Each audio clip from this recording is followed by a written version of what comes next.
안녕하세요. 긴급경제TV입니다. 영상 보시기에 앞서 구독과 좋아요를 눌러주신다면 저에게 크나큰 동기부여가 됩니다. 감사합니다. 세계 최대 AI 축제 엔비디아 GTC가 열렸습니다. 젠슨 환기 무대 위에서 차세대 칩을 꺼내 들었는데요. 근데 이상한 일이 벌어졌습니다. 주가가 안 움직인 겁니다. 월가 분석가 70명 중 93%가 매수 의견을 냈는데 정작 주가는 미동도 없었습니다. 뭔가 이상하지 않습니까? 오늘 이 영상에서는 세 가지를 파헤칩니다. GTC에서 뭘 발표했는지, 왜 시장이 시큰둥했는지, 그리고 삼성전자는 여기서 어떤 판을 벌이고 있는지 끝까지 보시면 지금 반도체 시장에서 돈이 어디로 흐르는지 감이 잡힐 겁니다. 바로 들어가겠습니다. 자, 먼저 GTC 현장 이야기부터 하겠습니다. 2026년 3월 16일 캘리포니아 세너제이 SAP 센터에서 GTC가 개막했습니다. 매년 이 행사는 AI 업계의 CES라고 불립니다. 젠슨 황 CEO의 기조연설이 핵심인데요. 올해는 특히 기대가 컸습니다. 왜냐하면 AI 칩 시장의 패러다임이 바뀌고 있기 때문입니다. 지금까지는 AI를 훈련시키는 게 핵심이었습니다. 대규모 데이터를 집어넣고 AI 모델을 학습시키는 거죠. 근데 이제는 추론이 핵심으로 넘어가고 있습니다. 추론이 뭐냐면요. 쉽게 말해서 AI가 실제로 답을 내놓는 과정입니다. 챗GPT에 질문하면 답변을 생성하잖아요. 그게 추론입니다. 훈련은 한 번 하면 되지만 추론은 몇 초마다 일어납니다. 그래서 추론용 칩 수요가 폭발적으로 늘고 있는 겁니다. 이번 GTC의 주인공은 웨라 루빈 GPU입니다. 추론 연산력이 50페타플롭스, 이전 세대 블랙웰 대비 5배입니다. GPU 하나에 HBM4 메모리가 288GB 들어갑니다. 대역폭이 초당 52TB인데 이건 HD 영화 4400편을 1초에 전송하는 속도입니다. 가장 중요한 건 비용 절감입니다. 추론 토큰 비용을 10배 줄인다고 했습니다. 이게 왜 중요하냐면요. 지금 AI 서비스 회사들이 가장 고민하는 게 비용이거든요. 챗GPT 한 번 질문할 때마다 서버 비용이 나가는데 이걸 10분의 1로 줄인다? 게임 체인저입니다. 비에라 루비는 2026년 하반기부터 AWS, 애저, 구글 클라우드, 오라클 클라우드에 배포됩니다. 올해 안에 실제 서비스에 들어간다는 얘기죠. NVL 치위라는 시스템도 공개됐는데 GPU 75개를 하나로 묶어서 260TB의 대역폭을 만들어냅니다. 이건 소규모 국가의 인터넷 트래픽 전체를 처리할 수 있는 수준입니다. 여기서 끝이 아닙니다. 2028년에 나올 페인만 아키텍처도 예고했습니다. 페인만은 TSMC의 1.6나노 공정을 쓰고 차세대 HBM을 탑재합니다. KB증권 김세화 연구원은 이 칩이 나오면 경쟁사와의 기술 격차가 이후 3년으로 벌어진다고 분석했습니다. 실리콘 포토닉스까지 적용될 가능성이 있어서 빛으로 데이터를 전송하는 시대가 열리는 겁니다. 이렇게 LPU 기술과 결합하면 저지연, 고효율 추론이 가능해집니다. 자, 여기까지 들으면 다들 이렇게 생각하실 겁니다. 이렇게 대단한 걸 발표했는데 왜 주가가 안 올랐을까? 이게 오늘 영상의 핵심입니다. 지금부터 그 이유를 파헤쳐 보겠습니다. 첫 번째, 이미 주게 반영되어 있었습니다. 월가는 GTC에서 뭘 발표할지 대부분 예상하고 있었거든요. 베라 루빈 소식은 몇 달 전부터 돌았습니다. 두 번째, 서프라이즈가 없었습니다. UBS 증권이 행사 전에 이미 이렇게 분석했습니다.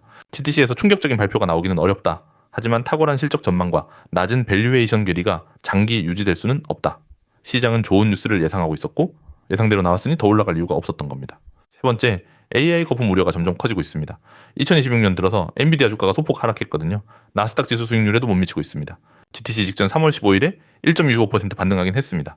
팩트셋 기준 분석가 70명의 평균 목표 주가는 267달러, 현재 주가 대비 45%나 밉니다. 월가에서는 45% 올라야 한다고 보는데 주가는 멈춰 있는 거죠.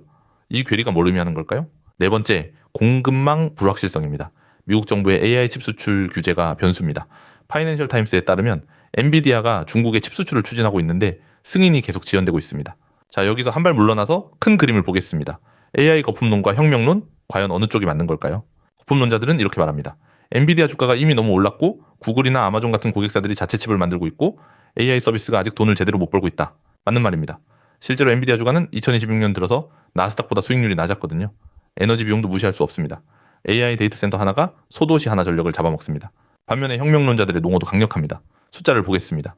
2027 회계연도 인겨현금 흐름, 영어로 FCF가 1780억 달러로 전망됩니다. 한국 돈으로 약 266조 원, 전년 대비 85% 증가입니다. 266조 원이면 삼성전자 시가총액의 절반을 현금으로 벌어들인다는 뜻입니다. 매출 목표는 1조 달러, 한화 1500조 원입니다. 현재 AI 가속기 시장 점유율이 80% 이상입니다. 구글 TPU, 아마존 그래비톤 다 합쳐도 엔비디아를 이기지 못하고 있어요. 독점에 가까운 상황이죠. 여기서 하나 더 짚어야 할 게 있습니다. 오픈AI가 올해 안에 IPO를 준비하고 있다는 소식이 나왔습니다. 직원들에게 챗GPT가 생산성 도구가 되어야 한다고 강조했다고 합니다. 이게 무슨 의미냐면 AI가 장난감 단계를 벗어나서 실제 업무 도구로 자리 잡고 있다는 겁니다. AI 드론 소프트웨어 기업이 IPO에서 520%나 급등했다는 소식도 있었습니다. 뉴스맥스 이후 최고의 IPO 성적이었습니다. 추론 인프라 수요가 실제로 폭발하고 있다는 증거죠. 거품이라면 이런 실적이 나올 수가 없습니다. 판단을 말씀드리면 거품도 혁명도 아닙니다. 거품과 혁명이 동시에 일어나고 있는 겁니다. 역사적으로 모든 기술 혁명에는 거품이 끼어 있었습니다. 닷컴 버블 때 수천 개 기업이 망했지만 아마존과 구글이 살아남았잖아요. AI도 마찬가지입니다. 지금 뜨는 AI 기업 중 90%는 5년 안에 사라질 수 있습니다. 하지만 살아남는 10%가 세상을 바꿀 겁니다. 문제는 그 10%가 누구냐는 거죠. 자, 이제 한국 이야기로 넘어가겠습니다. 사실 이번 GTC에서 가장 주목할 플레이어는 삼성전자와 SK 하이닉스입니다. 삼성전자가 2026년 2월에 HBM4를 세계 최초로 양산 출하했습니다. GTC 개막 한 달 전이에요. 타이밍이 절묘하죠? GTC 무대에서 엔비디아가 베라 루빈을 발표하는데 그 칩에 들어가는 HBM4를 삼성이 만든다는 겁니다. 여기서 중요한 포인트가 있습니다. 베라 루빈용 HBM4를 누가 공급하느냐를 놓고 삼성과 SK 하이닉스가 치열하게 경쟁하고 있습니다. 삼성전자 측에서는 베라 루빈 독점 공급 가능성이 제기되고 있고요. KB증권은 SK 하이닉스가 루빈용 HBM4 수요의 60%를 공급할 거라고 전망했습니다. SK그룹 최태원 회장이 GTC에 직접 방문했습니다. 젠슨 황과 협력을 논의하기 위해서요. 회장이 직접 간다는 건 그만큼 이 시장이 중요하다는 뜻입니다. KB증권 추정에 따르면 SK하이닉스가 60%, 삼성전자가 약 30%, 나머지를 마이크론이 가져갈 것으로 보입니다. 물론 삼성이 독점 공급에 성공하면 이 구도가 완전히 뒤집힙니다. 그런데 삼성전자의 전략이 단순히 메모리 칩 공급에 그치지 않습니다. 여기서 반전이 있어요. 삼성전자가 엔비디아와의 협력을 에이전트 AI와 디지털 트윈 영역까지 확장하겠다고 선언했습니다. 에이전트 AI는 사람 대신 일을 처리하는 자율형 AI를 말합니다. 예를 들어 고객 상담, 주문 처리, 데이터 분석을 AI가 알아서 하는 거죠. 디지털 트윈은 현실 세계를 가상으로 복제하는 기술입니다. 공장을 가상으로 만들어서 시뮬레이션을 돌리면 실제 공장의 효율을 극대화할 수 있습니다. 더 놀라운 건 삼성전자가 올해 휴머노이드 로봇에서 성과를 내겠다고 예고한 점입니다. 로봇 구동 기술과 대화 기술을 동시에 확보하겠다는 건데요.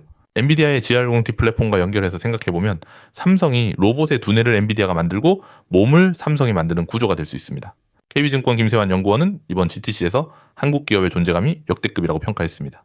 삼성 HBM4 공개, SK하이닉스 최태원 회장 직접 방문, 여기에 쑥시 AI란 기술, 광통신 투자 확대까지, 피지컬 AI라고 해서 로봇이나 자율주행 같은 물리적 세계의 AI까지 한국 기업들이 뛰어들고 있습니다. AI에는 AI를 활용해서 쑥시 통신망을 최적화하는 기술인데 이 분야에서도 움직임이 빠릅니다. 자, 이제 투자 관점에서 정리해보겠습니다. 삼성전자 주가를 먼저 보겠습니다. 3월 16일 삼성전자에서 외국인이 900억 원을 팔았습니다.